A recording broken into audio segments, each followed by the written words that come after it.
बिस्मिल्लाहिर्रहमानिर्रहीम। Dear viewers, अस्सलामु अलैकुम।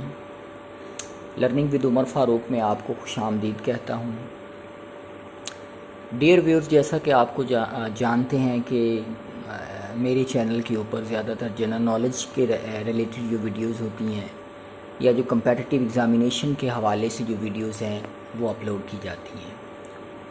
आज की जो वीडियो है ये जनरल नॉलेज के हवाले से भी बहुत ज़्यादा अहमियत की हामिल है और हमारे जो पेपर्स होते हैं उनमें भी ये सवालात पूछे जाते हैं और उसके अलावा MCQs में भी पूछे जाते हैं, इंटरव्यूज़ में भी सवाल पूछे जाते हैं। हमारी जो पार्लियामेंट है उसका एक पार्ट है जिसके ऊपर हम बात करेंगे प्रेसिडेंट के ऊपर।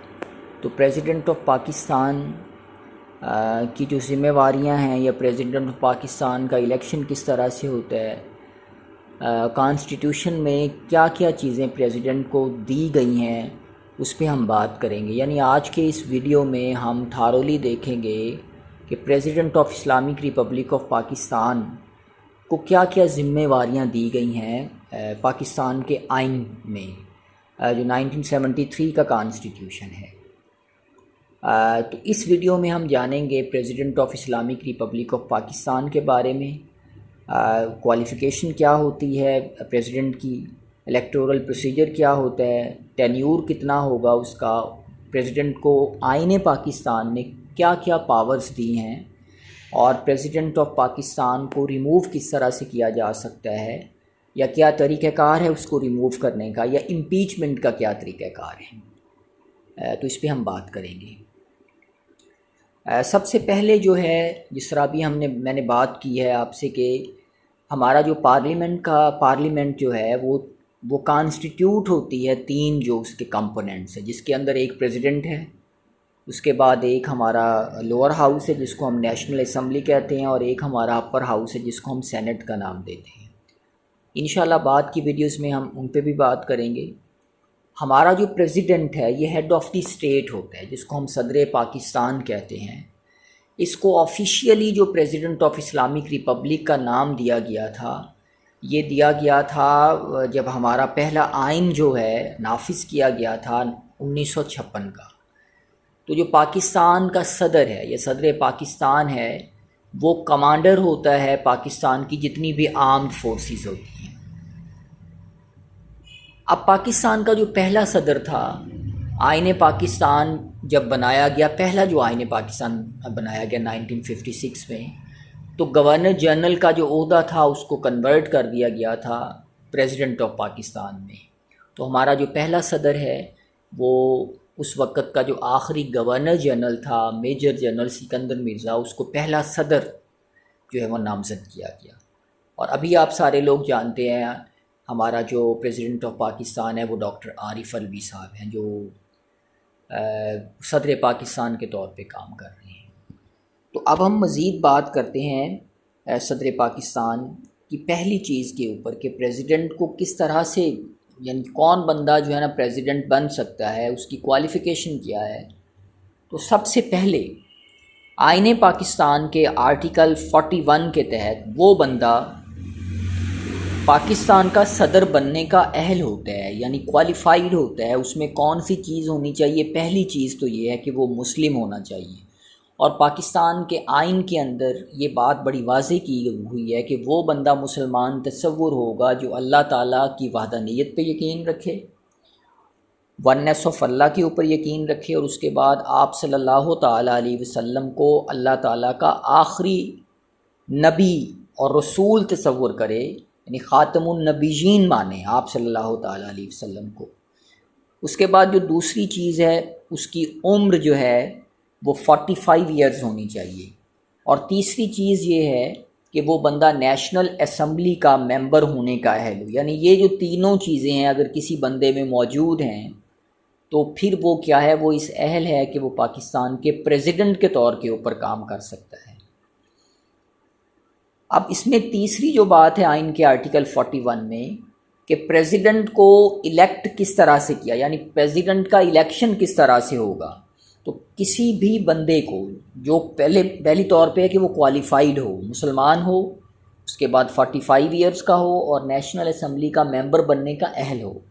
तब उसका इलेक्शन किस तरह से किया जाएगा, उसको किस तरह से इलेक्ट किया जाएगा। तो हमें पता है कि पाकिस्तान में 4 जो फेडरेटिंग यूनिट हैं यानी 4 सूबे जो हैं, उनकी चारों सूबाई असम्बलियों से उस बंदे का इंतखाब हो बाई वोटिंग, और उसके बाद जो हमारी पार्लियामेंट के 2 कंपोनेंट्स हैं यानी नेशनल असम्बली जो लोअर हाउस है और जो अपर हाउस है, वो भी इंतखाब करें उस आदमी का इलेक्शन के ज़रिए, बाई वोटिंग प्रोसेस के ज़रिए।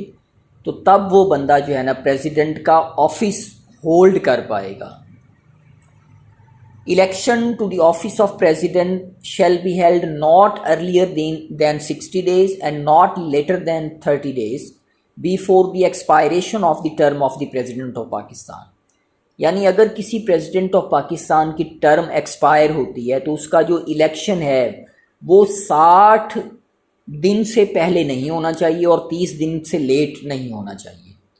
Provided that if the election can not be held with in the period afford set, अगर ये जो ऊपर वाला पीरियड है उसमें किसी तौर पे इलेक्शन नहीं होता यानी नेशनल असम्बली डिज़ोल्व हो चुकी हुई है, तो तब जब वो नेशनल असम्बली या असम्बलीज़ जो हैं वो इलेक्शन के ज़रिए से मार्ज़ वजूद आ जाएंगी, बन जाएंगी, तो फौरी तौर पे उसका जो है ना 30 days के अंदर अंदर वो इलेक्शन उसका हो जाना चाहिए।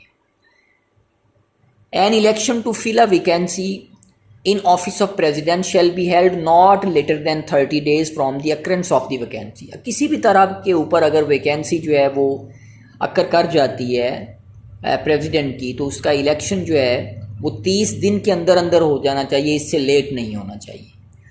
अगर तो किसी वजह से नेशनल असम्बली डिज़ोल्व हो चुकी हुई है तो वही बात, जब नेशनल असम्बली या जो प्रोविंशियल असम्बलीज़ हैं वो बन जाएंगी तब फिर उसका इलेक्शन करवाया जाएगा 30 दिनों के अंदर अंदर। उसके बाद ये इलेक्शन जो है प्रेसिडेंट का, उसके इलेक्शन के ऊपर किसी भी तरह के कोर्ट ऑफ लॉ के अंदर क्वेश्चन नहीं किया जा सकता कि ये इलेक्शन किस तरह से हो रहा है या किस तरह से होना चाहिए वगैरह वगैरह, इस पर किसी तरह का कोई सवाल नहीं उठाया जा सकता। उसके बाद आइन का जो आर्टिकल 42 है ये है ओथ ऑफ प्रेसिडेंट, यानी इलेक्शन हो गया प्रेसिडेंट का, उसको किस तरह से ओथ किस तरह से लेना है। ओथ का एक फॉर्मेट मौजूद है हमारे आईने पाकिस्तान के अंदर जिसका 3rd शेड्यूल है उसमें मौजूद है।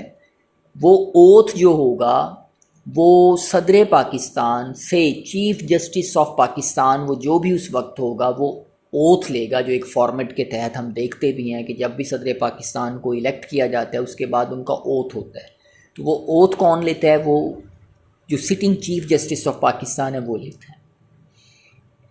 Conditions of prime minister's office, prime minister office की क्या क्या शराइत होती हैं। अच्छा, प्राइम मिनिस्टर जो है पाकिस्तान का उस पर ये शर्त आयद करता है आईने पाकिस्तान, उसका आर्टिकल 43 कि प्रेसिडेंट ड्यूरिंग अपने जो प्रेसिडेंट का अरसा है उसके दौरान किसी भी तरह का कोई और ऑफिस जो प्रॉफिट देता है, कोई और काम वो नहीं कर सकता, वो सिर्फ़ और सिर्फ प्रेसिडेंट ऑफ पाकिस्तान के तौर पे काम करेगा। अगर प्रेसिडेंट ऑफ पाकिस्तान जब बन रहा है कोई बंदा तो वो उससे पहले किसी भी असम्बली का अगर मेंबर है, वो वेदर नेशनल असम्बली है या प्रोविंशियल असम्बली है, तो उस सीट से उसको रिज़ाइन करना पड़ेगा या छोड़ना पड़ेगा, या वो सीट से चला, वो सीट उसकी वेकेंट तस्वुर की जाएगी, तो वो सीट वेकेंट हो जाएगी, फिर उसके ऊपर बाय इलेक्शंस होंगे।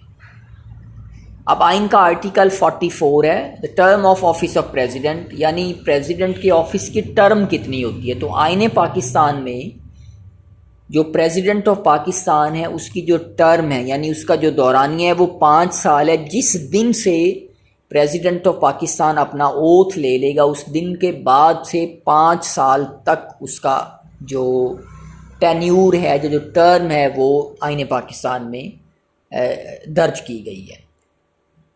Provided that the president shall not, withstanding anything, the expiration of his term, continue to hold office until his successor enters upon his office.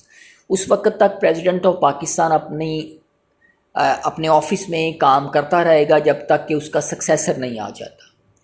Subject to the constitution, a person holding office as president shall be eligible for re-election to that office, but no person shall hold that office for more than 2 consecutive terms. आईने पाकिस्तान में जो president का एक तो tenure 5 साल दर्ज है, यानी मुद्दत 5 साल दर्ज है, और उसके बाद कोई भी आदमी मुसलसल 2 बार से ज़्यादा बार पाकिस्तान के प्रेसिडेंट के तौर पे काम नहीं कर सकता। अपना प्रेसिडेंट अगर किसी भी वजह से प्रेसिडेंट अपना रेजिग्नेशन देना चाहता है बाय एनी रीज़न, तो अपना रेजिग्नेशन रिटन फॉर्म के अंदर स्पीकर नेशनल असम्बली को फॉरवर्ड करेगा। अब आगे हम देखते हैं कि प्रेसिडेंट के पास कौन कौन सी पावर्स होती हैं। प्रेसिडेंट के पास काफ़ी ज़्यादा एडमिनिस्ट्रेटिव पावर्स होती हैं, जुडिशल पावर्स होती हैं, जो वो मुख्तलिफ़ औक़ात में अप्लाई करता है। तो आर्टिकल 45 जो आइन का है वो ये स्टेट करता है कि प्रेसिडेंट के पास एक जुडिशल पावर है, वो किसी भी बंदे की सज़ा को कम कर सकता है, सस्पेंड कर सकता है, मुआफ़ कर सकता है, किसी भी कोर्ट ऑफ लॉ ने अगर उसको कोई सज़ा दी हुई है। आम तौर पे आप देखते हैं कि ज़्यादातर जो डेथ सेंटेंसेस होती हैं वो रहम की अपील के लिए प्रेसिडेंट ऑफ पाकिस्तान के पास मूव होती हैं, तो प्रेसिडेंट ऑफ पाकिस्तान उनको माफ़ कर भी सकता है और नहीं भी कर सकता, सुप्रीम कोर्ट के बाद के जो फैसले होते हैं ख़ास तौर पे।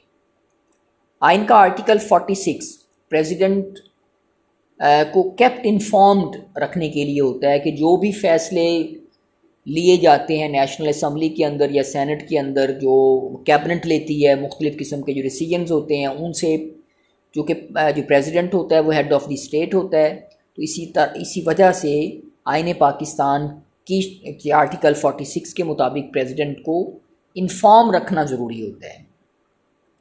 अब पाकिस्तान की तारीख़ में किसी भी प्रेसिडेंट को इम्पीच नहीं किया गया अभी तक। जनरल मुशर्रफ के ख़िलाफ़ एक दफ़ा इम्पीचमेंट का प्रोसेस शुरू हुआ था, लेकिन जनरल मुशर्रफ ने रिज़ाइन कर दिया था, तो इम्पीचमेंट वहाँ पर ही रुक गई थी और न हो नहीं पाई थी। तो इसी तरह अभी तक किसी भी प्रेसिडेंट को अभी तक इम्पीच नहीं किया गया है, रेजिग्नेशन के ज़रिए वो फारिग होते रहे हैं।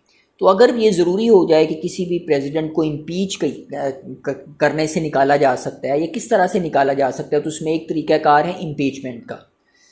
तो आईन पाकिस्तान के अंदर अगर किसी भी बंदे को जो प्रेसिडेंट के तौर पे काम कर रहा है उसको रिमूव करना है, तो क्या तरीक़ाकार है, रिमूव करना क्यों है, उसकी वजूहात लिखी हुई हैं कि वो इनकैपेसिटेट हो जाए ज़हनी तौर पे, फ़िज़िकली तौर पे, या वो इस काबिल ना रहे कि वो अपनी जो ड्यूटीज़ हैं उनको परफॉर्म कर सके, तो या मिसकंडक्ट कर दे, बहुत ज़्यादा रूल्स को वायलेट कर दे, तब फिर ये एक तरीक़ाकार रखा गया आईन पाकिस्तान के तहत, जिसको इम्पीचमेंट कहते हैं या रिमूवल ऑफ द प्रेसिडेंट कहते हैं। अब अगर किसी को निकालना पड़ता है, प्रेसिडेंट को इम्पीच करना है या निकालना है, रिमूव करना है, तो क्या हो उसका प्रोसीजर होगा। Not less than 1/2 of the total membership of either house may give to Speaker of the National Assembly, or as the case may be, the chairman written notice of its intention to move a resolution for the removal of, or as the case may be, to impeach the president, and such notice shall set out the particulars of his incapacity or of the charge। President के ऊपर जब मुख्तलिफ़ किस्म के charges लगते हैं तो उसको इम्पीच करना होता है, तब क्या होगा कि एक हाफ जो है, हाफ से ज़्यादा जो मेंबर्स हैं सेनेट के या नेशनल असम्बली के, वो स्पीकर को या सेनेट के चेयरमैन को रिटन फॉर्म के अंदर एक नोटिस देंगे, एक रेजोल्यूशन मूव करेंगे जिसमें वो स्टेट करेंगे कि वो प्रेसिडेंट के ख़िलाफ़ ये रेजोल्यूशन लेके आ रहे हैं। तब क्या करेगा स्पीकर या chairman, as the case may be, if a notice under clause 2 is received by the chairman, he shall transmit it forthwith to the speaker. वो स्पीकर को उसको भेज देगा। स्पीकर क्या करेगा, 3 दिन के अंदर अंदर जब वो रिसीव कर लेगा उस नोटिस को, तो क्लास 2 के अंदर और क्लास 3 के अंदर कॉपी जो उस नोटिस की होगी वो प्रेसिडेंट को देगा। फिर जो स्पीकर जो है वो एक समन करेगा 2 हाउसेस को जॉइंटली जो मीट करेंगे। 7 डेज से पहले नहीं वो कर सकता और 14 दिन के बाद नहीं कर सकता। वो दोनों को जॉइंट सेशन को बुलाएगा। जब जॉइंट सेशन आ जाएगा तो वो इन्वेस्टिगेट करेंगे उस मामले को। इम्पीचमेंट का अगर मामला है जिसके अंदर मुख्तलिफ़ किस्म के चार्जेस लगे हुए होंगे, प्रेसिडेंट फिर वो क्या करेगा, वो इन्वेस्टिगेशन का हिस्सा बनेगा।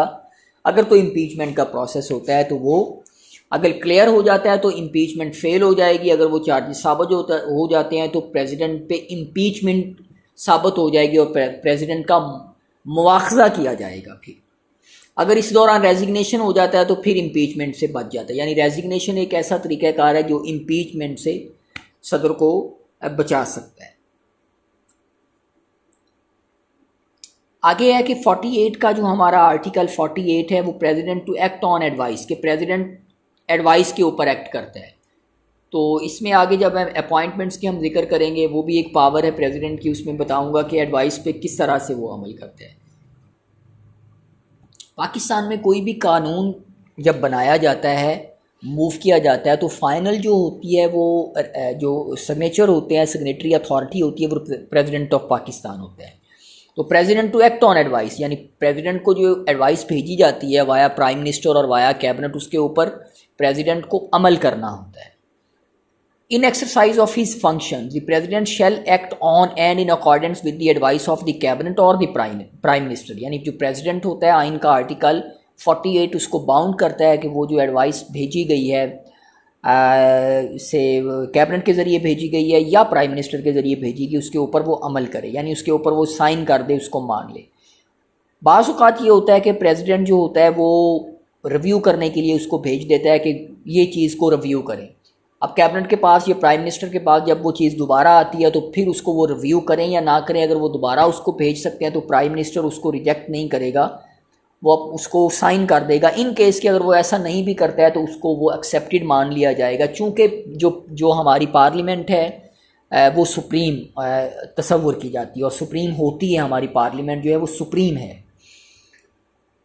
Notwithstanding anything contained in clause 1, the president shall act in his discretion in respect of any matter in respect of which he is empowered by the constitution to do so, and the validity of anything done by the prime minister in his discretion shall not be called in question or any ground whatsoever. The question whether any, and if so what advice was rendered to the president by the cabinet, the prime minister, a minister or minister of state shall not inquire into it, or by any court, tribunal or any authority, where the president dissolved the national assembly, notwithstanding anything contained in clause 1, he shall appoint a date not later than 90 days। President के पास ये इख्तियार मौजूद है कि वो national assembly को dissolve कर सकता है। हाँ, अलबत्ता हमारे यहाँ जो एक तरमीम हुई थी, 18th अमेंडमेंट हुई थी, उसके बाद जो ये इख्तियार है वो डायरेक्टली प्रेसिडेंट के पास नहीं है, बल्कि on the advice of prime minister president काम करेगा। अगर एडवाइस करता है प्राइम मिनिस्टर प्रेसिडेंट को कि वो ग्राउंड मौजूद हैं तो वो फिर नेशनल असम्बली को डिज़ोल्व कर सकते हैं। अदरवाइज़ जो प्राइम मिनिस्टर के पास प्रेसिडेंट के पास खुद के पास जो इख्तियारात थे, अब उसके तहत वो नेशनल असम्बली को डिज़ोल्व नहीं कर सकता है। अब इसके बाद हमारा जो नेक्स्ट है, चेयरमैन और speaker to act as or to perform the functions of president. अब अगर किसी वजह से जो प्रेसिडेंट ऑफ पाकिस्तान है वो मुल्क के अंदर मौजूद नहीं है, तो उसके बाद सदर पाकिस्तान के तौर पे कौन काम करेगा? तो सेनेट का चेयरमैन जो होगा वो प्रेसिडेंट ऑफ पाकिस्तान के तौर पे वर्क करेगा जब तक कि प्रेसिडेंट ऑफ पाकिस्तान अपने ओहदे पर मौजूद नहीं होगा, या जब तक वो ओहदा वेकेंट होगा उस वक्त तक। अगर चेयरमैन ऑफ सेनेट भी अनेबल है, किसी वजह से वो परफॉर्म नहीं कर सकता फंक्शंस, तो फिर speaker of the national assembly जो होगा वो इसको परफॉर्म करेगा। अब हम कुछ बात करते हैं जो चीज़ रहेगी, डिफरेंट टाइप्स के जो प्रिविलेजेस हैं जो आईन पाकिस्तान ने प्रेसिडेंट ऑफ पाकिस्तान को दिए हैं, या मुख्तलिफ़ किस्म की जो पावर्स हैं जो आईन पाकिस्तान ने प्रेसिडेंट ऑफ पाकिस्तान को दी हैं। जो प्रिविलेजेस हैं प्रेसिडेंट ऑफ पाकिस्तान को दिए गए हैं, तो जब कोई भी बंदा जो क्वालिफाइड है और वो ओथ ले लेता है प्रेसिडेंट ऑफ पाकिस्तान का, तो उसके ऊपर किसी भी तरह की जुडिशल प्रोसीडिंग्स नहीं की जा सकती। उसके ऊपर कोई भी बंदा एम ही उठ के FIR नहीं करवा सकता है। सिविल मैटर्स में भी उनको एग्जेम्पशन हासिल होती है, तो कोई भी जो जुडिशल प्रोसीडिंग है वो उनके ऊपर नहीं की जा सकती जब तक कि वो बंदा प्रेसिडेंट ऑफ पाकिस्तान के तौर पे काम करता रहेगा। इसके बाद पावर्स क्या होती हैं? प्रेसिडेंट को पावर है पार्डन की, ये अभी हमने कहा, जिसको हमने जुडिशल पावर कहा है। इसके बाद एडमिनिस्ट्रेटिव पावर्स होती हैं प्रेसिडेंट के पास, जो होती हैं डिफरेंट टाइप्स की जो एडमिनिस्ट्रेटिव पावर्स होती हैं वो भी अप्लाई करता है प्रेसिडेंट ऑफ पाकिस्तान। इसके बाद ऑर्डिनेंस की पावर्स होती हैं कि अगर कोई असम्बली जो है, नेशनल असम्बली या सेनेट जो है वो अपने सेशन के अंदर नहीं है और बहुत ज़्यादा कानून ज़रूरी है तो फिर वो ऑर्डिनेंस के तौर के ऊपर प्रेसिडेंट ऑफ पाकिस्तान जारी कर देता है, जिसका दौरानिया 120 डेज़ तक होता है। उसके बाद फिर उसको वेट करवाना होता है नेशनल असम्बली से और फिर सेनेट से उस कानून को जारी रखने के लिए। इसके बाद एग्जेक्टिव पावर्स होती हैं जिसको हम एडमिनिस्ट्रेटिव पावर्स भी कहते हैं। इसमें फॉर्मेशन ऑफ कैबिनेट है, ओथ लेता है प्रेसिडेंट।